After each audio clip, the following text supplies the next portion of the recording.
तो कल हम लोगों ने डिस्कस किया था बहुत अच्छे तरीके से कि आपका पॉपुलेशन के ऊपर हमारा बहुत ही अच्छा डिस्कशन रहा कि पॉपुलेशन का क्या इफेक्ट है इकोनॉमिक डेवलपमेंट के ऊपर। अच्छे तरीके से देखा चाइना का success story, Tamil Nadu southern state का सक्सेस स्टोरी हम लोगों ने देखा। साथ ही साथ ह्यूमन रिसोर्स डेवलपमेंट के ऊपर हम लोगों ने बात की। अब हम लोग पार्ट 4 देखने जा रहे हैं, that is your what are the solution. कैसे हम लोग पॉपुलेशन को कंट्रोल कर सकते हैं, सॉल्यूशन क्या है, पॉलिसी क्या है, गवर्नमेंट एफर्ट क्या है, ये चीज अब हम लोग देखेंगे। तो सबसे पहले अगर बात करते हैं तो जो हम लोगों ने स्टोरी समझा है, तो स्टोरी से हमें ये पता चलता है कि कैसे हमारा वुमेन एम्पावरमेंट कैसे पॉपुलेशन को कंट्रोल करने में उपयोग है। तो ये हम लोगों ने देखा, लाइक तमिलनाडु केरला स्टेट के अंदर वुमेन का एजुकेशन जो है, एम्पावरमेंट जो है वो ज्यादा है। वुमेन एम्पावरमेंट एंड आप देख सकते हैं यहाँ पे लिखा हुआ है जो कि ज्यादा है। साथ ही साथ वुमेन अगर ज्यादा एजुकेटेड होगी तो चाइल्ड मोर्टेलिटी रेट क्या होगा, कम होगा। फर्टिलिटी रेट क्या होगा, कम होगा। तो इस वजह से आपका पॉपुलेशन जो होगा उसका ग्रोथ कम होगा। तो सबसे पहला रीजन जो है वो वुमेन का एम्पावरमेंट है। दूसरा जो है जो सॉल्यूशन है ये है कि सिर्फ एम्प्लॉयमेंट नहीं प्रोवाइड करना है, कि एम्प्लॉयमेंट प्रोवाइड करने से काम नहीं चलेगा, कि किस तरीके से एम्प्लॉयबिलिटी हम प्रोवाइड कर रहे हैं। मीन्स जो एम्प्लॉयमेंट प्रोवाइड कर रहे हैं क्या वो स्किल है या नहीं है, क्वालिटी क्या है एजुकेशन का, ट्रेनिंग का क्या है क्वालिटी। तो इसके ऊपर निर्भर करता है कि आपका कैसा, आप डेमोग्राफिक डिविडेंड का आप फायदा उठा पाते हैं या नहीं उठा पाते इन फ्यूचर्स। ठीक है। तो सिर्फ हमें एम्प्लॉयमेंट नहीं प्रोवाइड करना है, हमें employability of the labour force provide करता है। एम्प्लॉयबिलिटी का मतलब क्या है? Employability is the contingent upon knowledge and skill development through quality education and the training. ठीक है। तो हमें ट्रेनिंग जो क्वालिटी है उसे अच्छा बनाना है एजुकेशन का, तो उसके ऊपर ध्यान देना है। तीसरा जो है वो एजुकेशन का लेवल, कि एजुकेशन के लेवल को इंक्रीज करना है। सबसे पहली बात कि पूरे कंट्री के अंदर सभी को एजुकेशन होना चाहिए, मिनिमम एजुकेशन होना चाहिए। तो सस्टेनेबल डेवलपमेंट गोल का 4 है एजुकेशन। सस्टेनेबल डेवलपमेंट गोल के अंदर जो आपका इंडिकेटर है उसमें से एक इंडिकेटर है एजुकेशन का, that is ensure inclusive and quality education for all the promoting and life long learning by 2030, ये गोल है। और इसको अचीव करने के लिए सरकार ने जो है वो आरटीआई एक्ट 2009 लाया, जो कि 2010 के अंदर इनैक्ट हुआ है। जिसके अंदर क्या कहा गया है कि जो भी चाइल्ड 6 से 14 इयर्स को है उनको free and compulsory admission, free जो है एलिमेंट्री एजुकेशन प्रोवाइड किया जाएगा गवर्नमेंट के द्वारा। ठीक है। तो ये कहा गया है आरटीआई एक्ट के द्वारा, जो कि 2009-10 के अंदर लाया गया है। क्यों? क्योंकि सस्टेनेबल डेवलपमेंट गोल को अचीव करने के लिए ये आरटीआई एक्ट लाया गया है। ठीक है। तो एजुकेशन का इक्विटेबल क्वालिटी हो, प्रिंसिपल ऑफ इक्विटी, गरीब को भी हो, एजुकेशन जो है वो गरीब भी अटेंड कर पाए, कोई डिस्क्रिमिनेशन नहीं हो एजुकेशन के अंदर। ठीक है। साथ ही साथ इंडिया के अंदर क्वांटिटी जो है वो इंक्रीज हो रही है, कि नंबर ऑफ स्कूलिंग जो है वो इंक्रीज हो रहा है, इंफ्रास्ट्रक्चर ये बढ़ रहा है, कि टीचर अपॉइंटमेंट सब चीज बढ़ रहा है, बट क्वालिटी अभी भी जो है वो इंडिया के अंदर लैग है। ठीक है। कि that is standard of school education, school level, elementary level की, वो अभी भी जो है वो लैग है। इसी के लिए आरटीआई जो आरटी है उसके अंदर अमेंडमेंट भी किया गया था 2017 के अंदर, जिसके अंदर class wise, subject wise learning outcome के ऊपर बात किया गया। ठीक है। तो हमें एजुकेशन फॉर ऑल, जिसके लिए सरकार ने आरटी लाया एक्ट, जो कि 2009-10 के अंदर, जिसके अंदर 6 से 14 साल के बीच में जो भी बच्चे होंगे उनको फ्री एलिमेंट्री एजुकेशन प्रोवाइड किया जाएगा। ठीक है। बट क्वालिटी जो है एजुकेशन के उसको ऊपर फोकस ज्यादा होना चाहिए। ठीक है। Next one your population. Population health की अगर बात करते हैं तो कहा जाता है कि अगर 10 ईयर लाइफ एक्सपेक्टेंसी रेट अगर बढ़ता है किसी भी कंट्री का, तो 1% पर कैपिटा इनकम के अंदर गेन होता है। गेटिंग? कि 10 year gain in what life expectancy translate into as much as 1 additional percentage point of the annual growth of income per capita. ठीक है। तो इसलिए लाइक इंडिपेंडेंस के टाइम पे इंडिया का जो है लाइफ एक्सपेक्टेंसी कितना था? 27। और अभी कितना है 67। ठीक है, तो आप देख सकते हैं यहाँ पर 40 इयर्स का गेन हुआ है। ठीक है, 40 इयर्स का गेन हुआ है, तो ये हम यहाँ से देख सकते हैं। नेक्स्ट वन है इंडिया हेल्थ क्राइसिस, कि इंडिया का हेल्थ क्राइसिस किस तरीके से। तो देखिए, जो सबसे ज्यादा इंपॉर्टेंट थिंग होगा ना, उसके बारे में लोग उतना ही कम बात करेंगे, उतना ही कम पब्लिक डिबेट होगा, उतना ही ये डेमोक्रेटिक पॉलिटिक्स इंडिया के अंदर ऐसा स्ट्रक्चर है कि हेल्थ जो है वो सबसे ज्यादा इंपॉर्टेंट इशू है, बट उसके ऊपर लोग जो है पब्लिक डिबेट, लोग जो है आपस में जो बातचीत है सोसाइटी के अंदर, वो इसके ऊपर कम होता है। गेटिंग। और जिसके कारण पब्लिक डिस्कशन से ये नेग्लेक्ट होने के कारण ये सरकार का भी इसके ऊपर फोकस कम होता है। गेटिंग।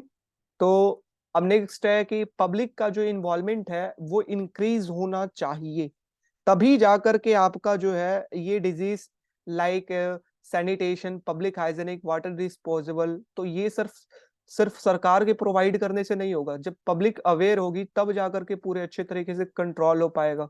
ठीक है, फूड सेफ्टी रेगुलेशन तो सारे को लेकर के, तो सिर्फ इलनेस का ये काम नहीं है कि सरकार स्टेट जो है वो प्रोवाइड करे। इलनेस का मतलब ये भी है कि आपका क्या, आपका सरकार साथ साथ जो सोसाइटी है वो भी सजग हो। ठीक है। आपका नेक्स्ट वन इज यू है वो है पब्लिक इन्वेस्टमेंट। तो सोशल इंफ्रास्ट्रक्चर के ऊपर कितना इन्वेस्टमेंट किया जा रहा है सरकार के द्वारा, ये इंपॉर्टेंट एक है सॉल्यूशन। कि अभी जो है वो 19 आपका 1967 के अंदर आपका कहा गया था, नाइन यहाँ पे देख सकते हैं कि कम से 1968 के अंदर कहा गया था कि एजुकेशन के ऊपर जो है वो कम से कम 6% ने जीडीपी का खर्च होना चाहिए एजुकेशन के ऊपर। बट अभी जो है वो 3% है। 3%। तो आपका जो पब्लिक इंफ्रास्ट्रक्चर के अंदर, पब्लिक इंफ्रास्ट्रक्चर जो कि एजुकेशन है उसके अंदर आपका पब्लिक एक्सपेंडिचर जो है वो कम है, जिसको ज्यादा करना चाहिए। आप यहाँ पर पढ़ सकते हैं कि 3.5%, 2004 में 0.6 था, ये आजादी के टाइम पे एजुकेशन के ऊपर जो कि आपका खर्च था। ठीक है। तो ये आपका लक्ष्य है कि 6% एजुकेशन के ऊपर होना चाहिए, बट अभी तक कभी ये अटेन कभी नहीं हो पाया है। टोटल जो पब्लिक एक्सपेंडिचर है इंडिया का वो लगभग 5 to 6% के अप्रॉक्स में रहता है। टोटल पब्लिक एक्सपेंडिचर मतलब पब्लिक हेल्थ, एजुकेशन और भी public expenditure on different thing like protein, like food security, ये सब लेकर के। तो टोटल कितना है पब्लिक एक्सपेंडिचर अभी अप्रॉक्स 6% के आसपास, जिसमें में से 3.1% किसका है एजुकेशन का, 1.4% किसका है हेल्थ का। ठीक है, जो कि सिर्फ एजुकेशन के लिए बात किया गया था 1968 के अंदर, लक्ष्य दिया गया था कितना का 6% का, जो कि आज तक कभी भी सरकार इतना खर्च एजुकेशन के ऊपर नहीं की है। दैट्स वाई हम अभी लैग है, तो ये एक्सपेंडिचर को इंक्रीज करना चाहिए सरकार को। ठीक है। और लास्ट एंड फाइनली, कि सिर्फ पॉलिसी या सरकार पैसा खर्च करे उससे काम नहीं बनने वाली। ठीक है, उस पैसा कैसे लोगों के पास डिलीवर हो रहा है वो इंपॉर्टेंट है। जैसे कि राजीव गांधी की सरकार ने कहा था कि अगर 1 रुपए सरकार के द्वारा खर्च की जाती है लोगों पर, तो लोगों के पास सिर्फ 16 रुपए गांव तक 16 पैसे पहुंच पाती है गांव तक। ठीक है, तो अब बाकी बीच में ये क्या है, लैग है। तो इस लैग जो है वो डिलीवरी मैकेनिज्म जो है उसको सही करना है। जो पॉलिसी है उसका डायरेक्टली ट्रांसमिशन जो है वो बेनिफिशियरी के ऊपर होना चाहिए, जिनको उनसे बेनिफिट होना है उनको डायरेक्टली हेल्प मिलना चाहिए। कोई बीच में इंटरफेरेंस या फिर ज्यादा टाइम लगना या फिर पैसे बीच में लाइक आपका घपला हो जाना पैसे की, तो ये सब चीज जो है ये सब चीज को हटाना पड़ेगा। तब अच्छे तरीके से जो सरकार का पॉलिसी, अगर सरकार सोच रही है कि एजुकेशन का हमें सही करना है, क्वालिटी बढ़ाना है, तो उसके लिए वो खर्च करेगी। खर्च के साथ साथ उसको डिलीवरी मैकेनिज्म के ऊपर भी ध्यान देना है कि जो हम आउटले कर रहे हैं स्कीम का, क्या उसका फुली आउटकम हमें मिल रहा है या नहीं मिल रहा है। ठीक है, हमें फुली आउटकम मिलना, अगर पुअर डिलीवरी मैकेनिज्म रहेगा तो हमें फुली आउटकम नहीं मिलेगा। तो आज के जमाने में जो है वो बहुत तरीके की टेक्नोलॉजी आ गए हैं, गवर्नेंस को सही करके, लोगों के पार्टिसिपेशन को बढ़ा करके, टेक्नोलॉजी का इस्तेमाल करके हम डिलीवरी मैकेनिज्म को सही कर सकते हैं। Example like direct benefit transfer, ठीक है। डायरेक्ट बेनिफिट ट्रांसफर के अंदर क्या है कि हम टेक्नोलॉजी का इस्तेमाल करके, ठीक है, हम डायरेक्टली जो गरीब है, जो पुअर है, फार्मर है, उनके डायरेक्टली अकाउंट के अंदर हम पैसा डायरेक्ट ट्रांसफर कर सकते हैं बिना कोई बीच में कोई भी इंटरफ्रेंस आए हुए, कोई भी इंटरमीडियरीज का। सरकार को डायरेक्ट कांटेक्ट है farmer to government, farmer to government, no anyone intermediaries. उसी तरीके से मनरेगा स्कीम का डायरेक्टली पैसा सरकार अब ट्रांसफर कर सकते हैं।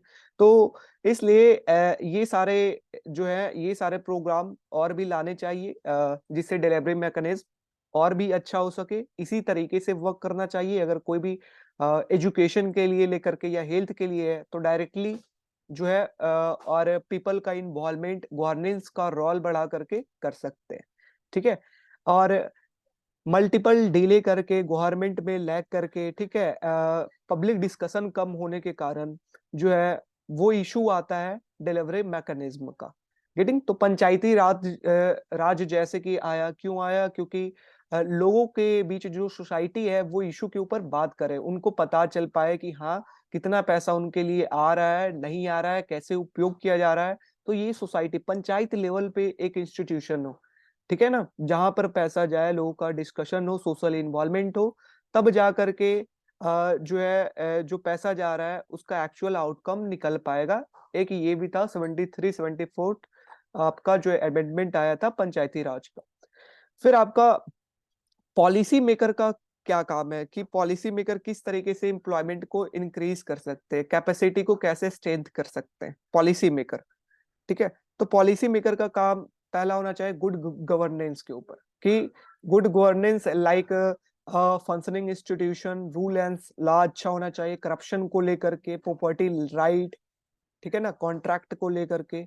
Next one is your efficient infrastructure, कि आपका road, railway, telecom, water supply सही होना चाहिए, सैनिटेशन, ठीक है। रोड रेलवे होगा तभी तो आपका कोई आउटपुट अगर आप प्रोड्यूस कर रहे हैं तो वो आपका मूव हो पाएगा, एक्सपोर्ट हो पाएगा। तो उसके लिए इफिशिएंट इंफ्रास्ट्रक्चर होना जरूरी है। Next one is prudent fiscal and macro economic management, कि आपका इन्फ्लेशन कंट्री के अंदर सही होना चाहिए, इकोनॉमिक ग्रोथ आपका होना चाहिए, बैलेंस ऑफ पेमेंट आपका सही होना चाहिए, तभी बाहर वाला कोई आकर के यहाँ इन्वेस्ट कर पाएगा। क्योंकि डेमोग्राफिक डिविडेंड तो है, बाहर वाला सोचेगा कि इस कंट्री का फायदा उठाए, यहाँ पे चीप लेबर है। लेकिन इसके लिए क्या, आपको macro economic management policy maker को अच्छे तरीके से करनी पड़ेगी, ठीक है।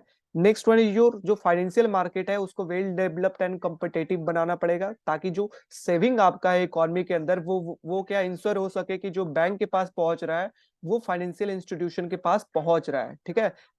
लेबर मार्केट के अंदर जो है वो आपका सही करना पड़ेगा, थोड़ा फ्रीली फ्रीली करना पड़ेगा, ठीक है। Next one is your education and training, कि इन्वेस्टमेंट आपका एजुकेशन और ट्रेनिंग को लेकर के करना चाहिए, लाइक जॉब ट्रेनिंग को लेकर के, new type of services, skill development program लाना चाहिए इंडिया के अंदर। सरकार को फोकस करना चाहिए, लाइक आईटीआई क्यों आया था, स्किल को इंक्रीज करने के लिए, लेकिन क्या क्वालिटी उसका सही है या नहीं है, इस चीज के ऊपर फोकस होना चाहिए। आपका लास्ट जो कंक्लूजन आता है कि आपका कंक्लूजन क्या है, तो कंक्लूजन अगर आप इस तरीके से देंगे कि जितने भी कंट्री है आज के जमाने में, सभी कंट्री जो है वो डेमोग्राफिक से एडवांटेज नहीं, उनका वर्किंग एज पॉपुलेशन जो है वो डिक्रीज हो रहा है। बट इंडिया ही एकमात्र ऐसा कंट्री है जहाँ पे वर्किंग एज पॉपुलेशन इंक्रीज हो रहा है और डेमोग्राफिक डिविडेंड यहाँ पे 63% के अप्रॉक्स है, जिस कारण आने वाले टाइम में इंडिया के अंदर ज्यादा इनकम, ज्यादा सेविंग, ज्यादा पर कैपिटा वर्कर होगा, जिससे ग्रोथ जो है आपका वो इंक्रीज करेगा। तो आपका 65% जो है वो 2035-40 के टाइम पर आपका 65% के पॉपुलेशन जो होगा, जो 15 से 60 ईयर्स के बीच में होंगे, ठीक है, जो वर्किंग एज पॉपुलेशन। तो ये जो विंडो ओपन है इंडिया के लिए, ये जो अपॉर्चुनिटी ओपन है इंडिया के लिए, इसको कैसे वो फायदा उठा पाता है वो डिपेंड करता है, जो मैं अभी 4-5 चीज बताया है सॉल्यूशन, उसके ऊपर डिपेंड करता है, ठीक है। कि क्या वो गेनफुल जॉब, क्या वो एजुकेशनल जॉब, क्या वो क्वालिटी जॉब प्रोवाइड कर पाता है या नहीं पाता है, ठीक है। तो अगर वो नहीं करता है तो ये डेमोग्राफिक डिविडेंड कन्वर्ट हो जाएगा डेमोग्राफिक डिजास्टर। गेटिंग? तो ये आपका सॉल्यूशन रहा ओवरऑल, ये पूरा लेक्चर्स, ठीक है। एनीवन? कोई किसी को प्रॉब्लम? एनीवन? सैनिटेशन मीन्स साफ-सुथरा आप कितना है लाइक हैंड वॉश को लेकर के, डायपर को लेकर के, गेटिंग?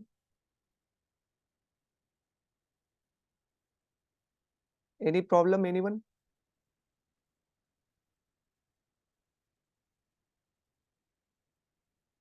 चलिए, तो ये आपका था सॉल्यूशन आपका पॉपुलेशन का। Thank you so much.